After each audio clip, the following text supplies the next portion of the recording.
Olha, eu vou te falar, viu? Quando a gente tá no meio da dor, no meio da tribulação, e o que a gente encontra são apontamentos, são julgamentos, tem hora que a gente... tem hora que a gente dá, né? Dá o desespero e acaba por responder para aquela pessoa de forma meio áspera.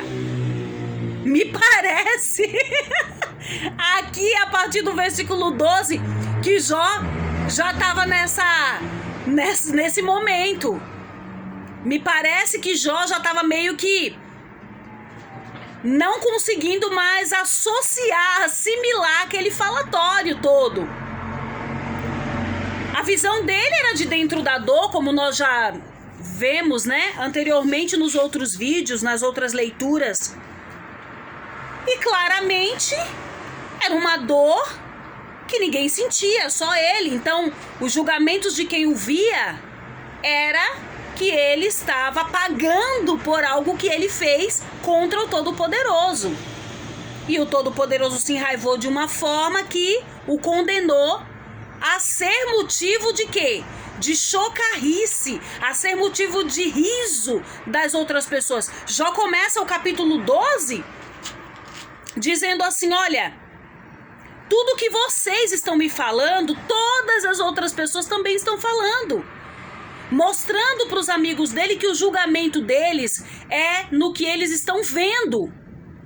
Até aqui, do capítulo 1 até aqui o 12, o único momento que nós vemos que ouviu falar do Todo-Poderoso foi quando o Eterno se reportou a ele faz lá atrás, mostrando em visão para ele acerca de Jó ter pedido a morte.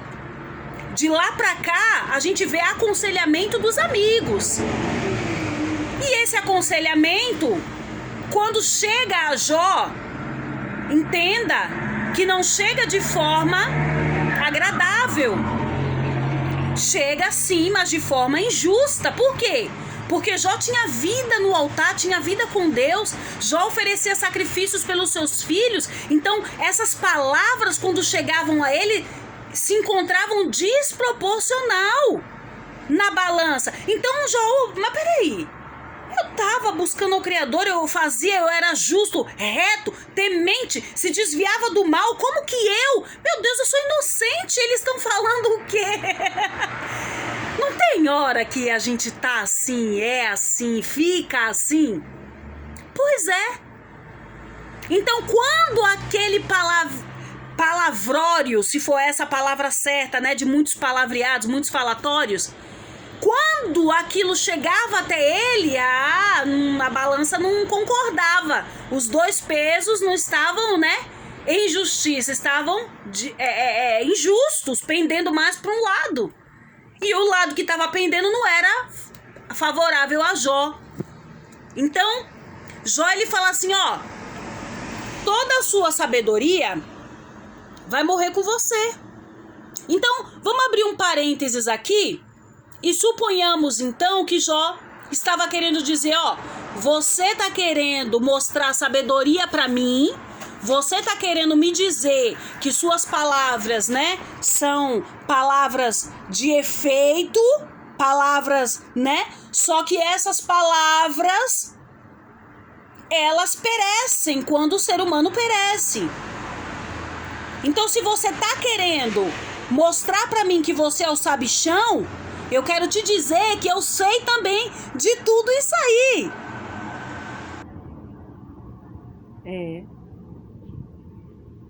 Ele se reporta a Zofar com uma postura revoltada com tudo aquilo. Olha só. Ele começa a falar assim, ó, Zofar, se você perguntar para os animais, se você observar a criação, você vai ver que eles te respondem. Faça pergunta a eles. Ó, vamos abrir um outro parênteses aqui. Outro dia eu estava no parque com meu filho e eu estava observando as formigas, o caminho de umas formigas que tinha lá, né? Eu até postei um vídeo aqui no canal. elas estavam trabalhando. E a história que nós conhecemos é que elas trabalham todo o período do ano inteiro, sem parar, sem vacilar, para que no inverno elas se abriguem e tenham ali o que comer e não precisem, no frio, gastar energia. Então, eu entendo que quando Jó se reporta a Zofar, dizendo, olha, a criação nos ensina, olha, pergunta para os animais para você ver. Eles até calados nos ensinam. Então, sabedoria de Deus tem em toda a sua criação. Não adianta você vir aqui e querer meter mala para cima de mim. Ficar marrudo. Vocês querer trazer assim situações como que se eu fosse bronco, que se eu não, sabe, se eu não soubesse, se eu não... Gente, isso é só uma fase. Eu tô passando uma situação difícil. O Criador diz aqui, olha só, eu vou ler, não vou nem explicar o meu modo, eu vou ler pra você, ó. Todas essas criaturas, versículo 9 do capítulo 12, todas essas criaturas sabem que foi a mão do Senhor que as fez.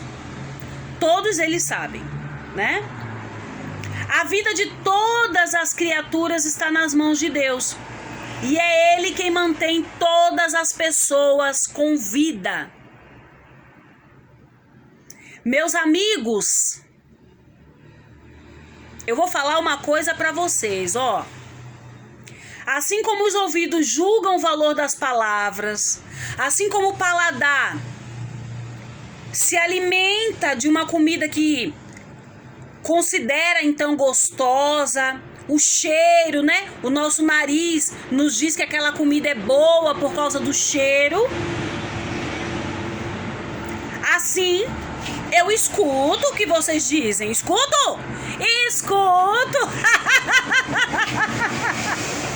Eu escuto o que você diz, Zofar, o que você diz, né, Bildade, o que você diz, ele faz. Eu escuto o que o povo fala. Agora, vou dizer uma coisa pra você, olha. Versículo 11. Eu só aceito o que eu acho certo. Tá vendo aí? Eu só aceito o que eu acho certo porque eu tenho vida com Deus. Eu sei quem é o Criador comigo nas madrugadas. Eu sei quem é o Criador comigo no momento de precisão. Aleluia! Que lição, né? Eu tô escutando. Você quer falar, fale. Quer dizer, diga. Agora, eu só vou pegar pra mim o que eu acho certo. E eu vou falar pra vocês. Nós que estamos buscando ao Criador, estamos na presença do Criador, nós não temos que considerar todas as palavras como sendo um caminho a seguir. Nós não temos que parar e emprestar nossos ouvidos para situações que desonram Deus em nós. Quantas vezes... Eita, eu vou falar uma coisa aqui. Quantas vezes já aconteceu muito comigo? Pessoas dizem assim: mas você não é da igreja? Você não é crente? Você diz que ora, você diz que jejua e tua vida tá assim, tá assado. Você age assim, você age assado. Eu acho que você devia agir assim. Eu acho que você podia fazer assim. Tá entendendo? É. A gente ouvir. A gente vai sempre ouvir, que ninguém é moco, né?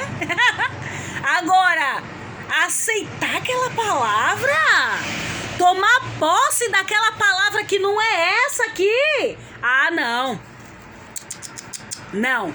Eu já repreendo logo. Outro dia aconteceu um fato desse aí. Depois eu conto. Outro dia aconteceu um fato desse aí.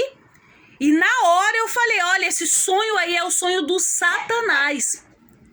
Esse sonho aí é o sonho da carne, isso é coisa do diabo, tá? Ó, tá totalmente fora daqui, ó. Aí a pessoa falou assim, ué, mas de repente é o inimigo trabalhando, é uma seta, é isso, é aquilo. Ele falou, a pessoa falou o sonho, não falou? Eu não vou frutificar na minha vida os sonhos que não são de Deus para mim, porque a palavra do Senhor nos diz, olha, eu sei que pensamentos que tenho sobre vós, diz o Todo-Poderoso, pensamentos de paz e não de mal, para vos dar o fim que desejais. Tá vendo aí? Às vezes aquela pessoa ali, ela deu lugar para Satanás por abertura de brecha, né? Ou porque a vida não tá no altar do Senhor. E aí o que ela fala não condiz com a palavra, você não está na fiação, alimenta aquilo, cai no precipício e Deus fica desonrado. Uma vez que você aceita o Todo-Poderoso, você carrega o reino dele, as pessoas te veem como quem serve ao Criador. E se você tende a ficar errando porque acha bonito, porque é legal ficar pecando, porque Deus é misericordioso, vai sempre me perdoar, você desonra o Criador em você. E o Criador, ele não dá a glória dele para ninguém.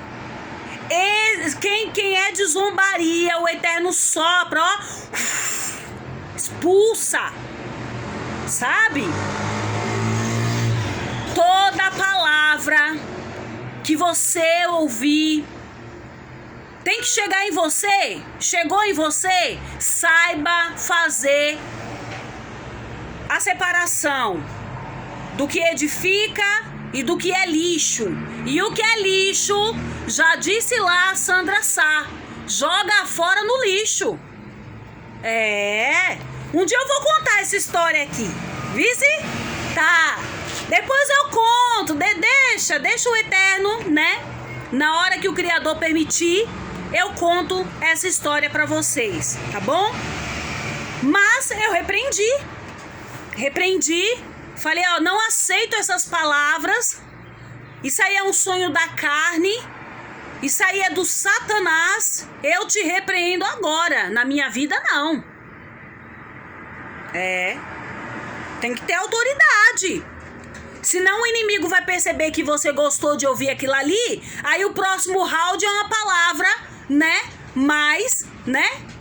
E aí vai indo. E daqui a pouco você tá tão indiado que não tem nem mais como ver, assim, ó. Parece uma múmia cheia de atadura, assim. Cadê? Tem nem como ver. Mas, menino, eu vou ler aqui o restante para finalizarmos, porque eu tô crendo que o Todo-Poderoso já revelou o que ele tinha que revelar nesta manhã. O que ele tinha de falar grande e firme que nós não sabíamos, ele já falou. E quando o Criador já tem falado, cabe a mim me colocar no meu lugar e me calar, para que não haja procedência maligna, não haja o eu atuando, né? Então, eu vou ler o restante aqui para vocês. Jó capítulo 12, né, o que nós estamos hoje. Eu vou ler o versículo 12 em diante para finalizarmos, tá certo? Aí Jó continua a dizer assim, né, aos seus amigos, olha, os velhos são sábios. Mas os velhos são sábios por que será? Uma pergunta que eu quero te fazer. Porque tem cabelo branco? Por quê? Por quê? Porque na tua cabeça um velho é sábio.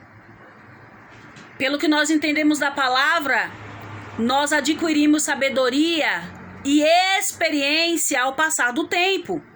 Então, se a pessoa chegou na fase da sua velhice, ela tem o quê? experiência, ela tem sabedoria vivida, né, na carne dela, na vida dela, sobre muitos assuntos. Então ele fala assim, ó, o velho, por conta da idade, traz a compreensão das coisas. No entanto, Deus é sábio e poderoso, ele é inteligente e ele tem entendimento. Ninguém pode reconstruir o que Deus derruba, e se ele prende, ninguém pode soltar. Quando Deus segura a chuva, vem a seca. Quando deixa saírem as águas, há enchentes. Deus é forte, é vitorioso. Ele tem poder tanto sobre o enganado como sobre o enganador. Eu vou abrir um parênteses aqui para te falar que o Eterno tem poder sobre tudo. Sim, como nós já vimos aqui a descrição de Jó. E quando Jó se reporta dizendo assim, olha, Deus tem o poder, o Todo-Poderoso tem o poder, tanto sobre o enganado quanto sobre o enganador, é poder de transformar, é poder de curar, é poder de sarar, é poder de limpar. Então ele tem todo o poder para fazer aquilo, mas para que isso aconteça, precisa, né, de nós estarmos na brecha para aprender, para considerar o Senhor como o Todo-Poderoso em nossa vida, o maioral, o juiz, né? E aí, uma vez que você tem consideração, você acaba por ter respeito e você acaba por colocar Deus no lugar que Ele está, que é o lugar de sua excelência. Uma vez que essa excelência do Criador está em nossa vida, há uma plenitude no servir. Aleluia, né? Glórias, glórias, glórias, né? Versículo 17. Ele tira das autoridades a sabedoria e faz com que líderes percam o juízo. O Eterno tira os reis do seu trono e põe na prisão. O Eterno afasta os sacerdotes do seu ofício, ele derruba os que estão no poder. Deus faz calarem conselheiros de confiança e acaba com a sabedoria dos idosos. Ele mostra o desprezo pelas autoridades e acaba com a força dos poderosos. Deus revela os segredos escondidos nas trevas e faz a luz brilhar na escuridão. Deus dá às nações grandeza e poder, mas depois as derrota e destrói. Agora deixa eu abrir um outro parênteses aqui para você não ficar confuso, né? Quando Jó, ele indica assim, ó, Deus dá às nações grandeza e poder, mas depois as derrota e destrói. Veja só, não se confunda com a palavra. Sempre que você for ler a palavra, ore, se coloque na mão do Senhor, para que Satanás não venha te confundir. Ah, mas Deus dá, Deus tira. Ah, mas é uma confusão, né? Existe essa religiosidade aí que acaba com a gente, né? Quando Deus dá poder às nações, quando Deus te dá algo, vamos falar direto com, né? Quando nós recebemos algo da parte do Senhor, que buscamos muito, uma vez que aquilo sai do lugar de bênção recebida e vai para o coração e sobe para a cabeça e pira, aí a pessoa já não está mais na dispensação do Senhor. O eu toma conta, o orgulho toma conta, e aí o Eterno abate o exaltado. Então, considere que ele está falando sobre isso, tá? Versículo 24. Ele faz com que os líderes das nações percam juízo e os leva por desertos sem caminhos. Eles andam na escuridão às cegas, tropeçando como bêbados. Por quê que Jó, ele trouxe do versículo 12 ao 24 essa consideração? Porque aos olhos dele parecia que os amigos dele estavam tirando ele como um louco, como se tivesse perdido a fé, sabe, desacreditado, de vez, chutado o pau da barraca. E Jó, na sua sabedoria, na sua humildade, naquele momento de revolta, falou assim: olha, é isso, é isso, é isso. Olha aqui o que Deus faz. Olha aqui o que o Eterno é. Olha aqui. Diante de tudo isso que Jó falou, fala pra mim se a gente consegue fazer alguma coisa sem a direção do Criador, se a gente consegue ter sucesso nesta vida, no alcance de almas, no alcance da salvação sem o Criador. Se o Eterno faz com que tropecem como bêbados. Por quê? Porque é desordeiro, porque é andar de oba-oba. Sabe? É coisa para nós hoje nos analisarmos. É coisa pra gente. É coisa pra gente se analisar. Se analisar. Dia a dia melhorar. Se receber uma benção, cala a boquinha. Glorifica o Eterno aí, ó. Fica na dispensação. Não deixa aquilo subir pro coração, porque essa bênção que você recebeu é para suprimento aqui na terra apenas. Depois, não vai para lá não vai, ó. Eu falo direto aqui, né? Não conta para salvação. Então, você vai perder tempo e crédito com Deus se você deixar isso subir para tua cabeça. Tá certo? Fica comigo, né? Que o Eterno ainda tem muito a falar. O Eterno abençoe e até a próxima gravação.